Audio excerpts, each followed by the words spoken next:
taxi driver. Nathan is a taxi driver. He doesn't have much money, so he doesn't own a taxi.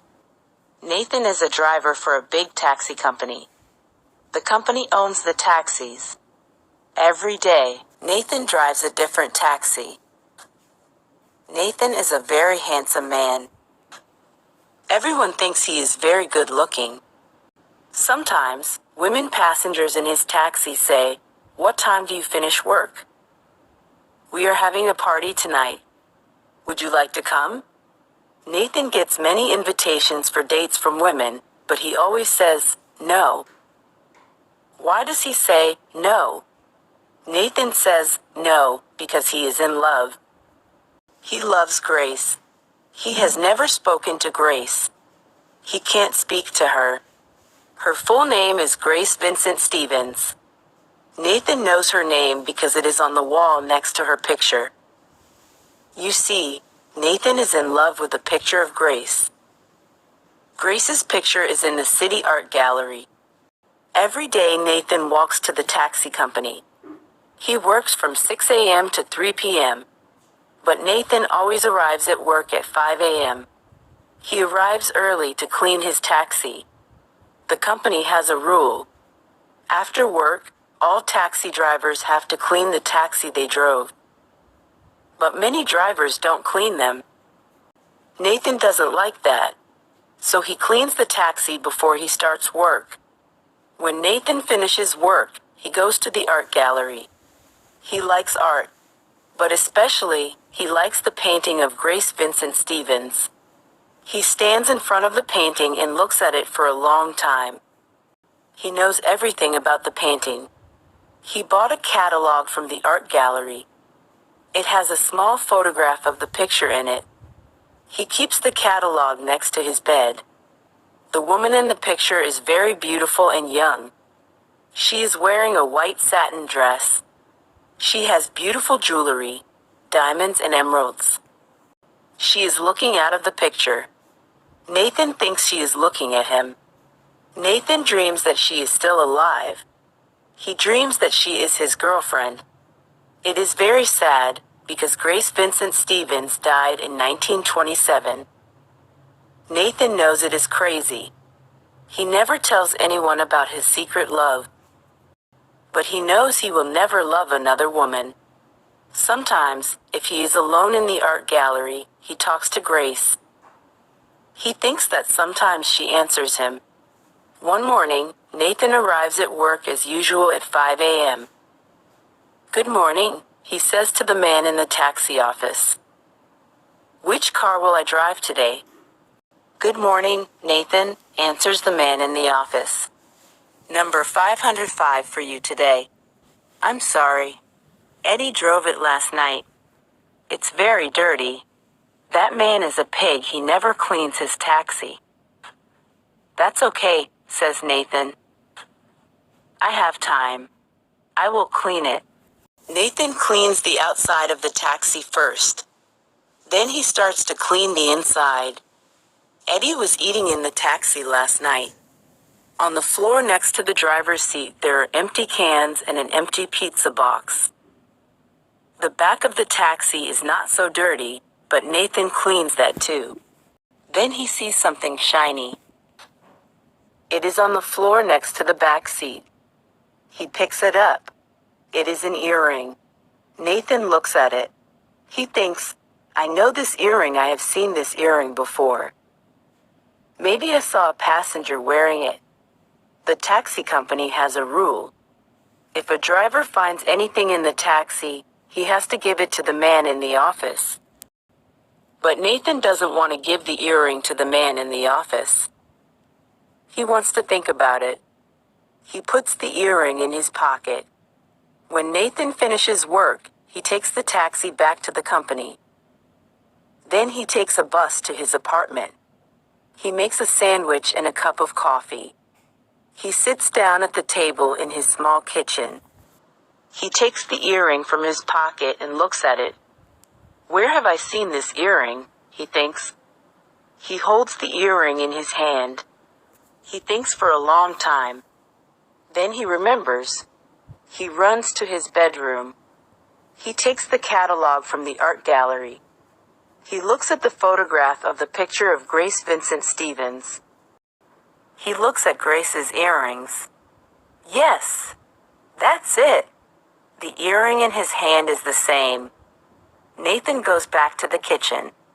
He thinks, this earring has emeralds and diamonds. If they are real jewels, this earring is very valuable. I should give it to the man in the office. But I don't want to. I want to find the owner. I want to give the earring back to the owner myself. Nathan eats his sandwich and drinks the coffee. He takes a shower. Then he puts the earring in his pocket and goes downstairs. He takes a bus back to the taxi company. He talks to the man in the office. I want to talk to Eddie. When will he finish his work today? He will be here at about midnight, answers the man. Nathan goes to the art gallery. He looks at the painting of Grace Vincent Stevens. He still loves her. He wants to take the earring out of his pocket, but he is too scared. Maybe someone will see him. Maybe the earring is made from real diamonds and emeralds. Nathan could be in big trouble. When the gallery closes, Nathan goes to a park. He sits on a bench in the park. He thinks about the beautiful picture. He thinks about the earring. Then he falls asleep. When he wakes up, it is very late. He looks at his mobile phone. It is 11:40 p.m. He runs to the taxi company. He waits for Eddie. Eddie drives his taxi into the garage at 5 minutes past midnight. Eddie is tired. He wants to go home, but Nathan wants to talk to him. Eddie, last night, did you have a woman passenger? Of course. I had many passengers. Some of them were women. Tell me about them. Where did you take them? Eddie is very tired. I don't know. I can't remember. Please, Eddie. Think. I picked up 2 women and took them to a restaurant in the Jardins district. I picked up an old man and a woman at the metro station on Rue Verguero. They wanted to go to an apartment building near the university. All the other passengers were men. No. I remember. There was one more. I took a young woman to a hotel. She seemed upset. That was my last job last night. Which hotel, Eddie? I don't remember. Go away. I'm too tired. I want to go home. Eddie walks out of the garage. Nathan thinks, what should I do? Then he remembers. Every time a taxi driver picks up a new passenger, they have to call the office. The taxi company keeps a record of every job on the computer in the office. Nathan runs to the office. The nighttime office manager is a woman named Sonia. Sonia, says Nathan. Last night, Eddie took a woman to a hotel. Which hotel was it?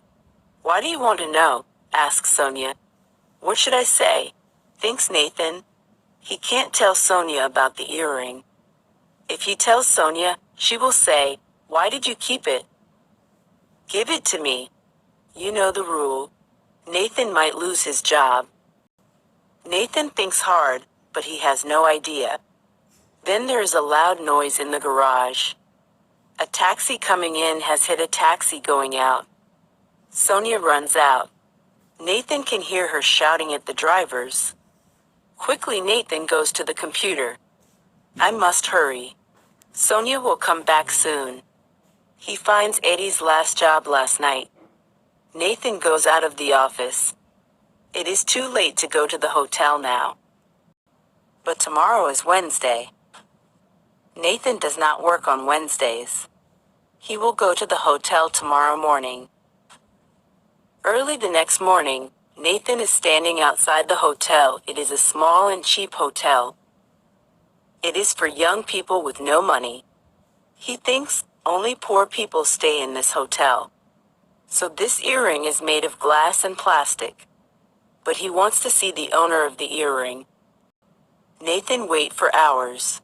He watches the people walking into the hotel and out of the hotel. Of course, Nathan doesn't know the owner of the earring. He doesn't know her name. He doesn't know her face. But he believes he will find her. It is 2 p.m. Nathan is tired and hungry. I have seen many people, he thinks, but who is the owner of the earring? I still don't know. I am so stupid. What can I do? I will go to the gallery. I will ask Grace Vincent. She will help me. Nathan goes to the gallery. When he arrives at the gallery, he feels angry. Someone is standing in front of the picture of Grace Vincent Stevens. He can't talk to her. He has to wait. Nathan walks across the room until he is near the picture. A woman is standing in front of the picture. She is young and pretty. She is crying. She doesn't hear Nathan. Then Nathan gets a surprise. The young woman is talking to the picture. Oh, great-grandmother, I am Barbara. I came here from my home. It is a very small town near Tejupa. I worked in the local shop. I hated it. I want to live in the city, but my father wants me to stay at home. I have no mother. My grandmother was very kind. She told my father to let me go to the city. I saved my money. I saved for 2 years. Finally, I had enough money to come here. Grandmother told me about you. She told me to come and see your picture. She gave me her earrings. She said, the earrings will bring you good luck. They are my mother's earrings. Long ago, our family was rich and powerful. But now our family has nothing. We only have the earrings. Last week I got a job in the city. It was an office job. I started looking for an apartment. But I did a terrible thing. A man at the office asked me to go on a date with him. I said, yes. I wore the earrings because I wanted to look beautiful. But the man from the office is not a nice man. He didn't take me to a restaurant. He took me to a park. I was scared and I ran away. I got a taxi. When I got to my hotel, I looked in the mirror. I was very shocked. I only had one earring. I cannot go back to that office. I cannot go home. I don't know what to do. I am so sorry. Nathan waits. He is sure the picture will talk to Barbara. He looks at the picture. But the eyes in the picture are not looking at Barbara. The eyes in the picture are looking at him. What does this mean?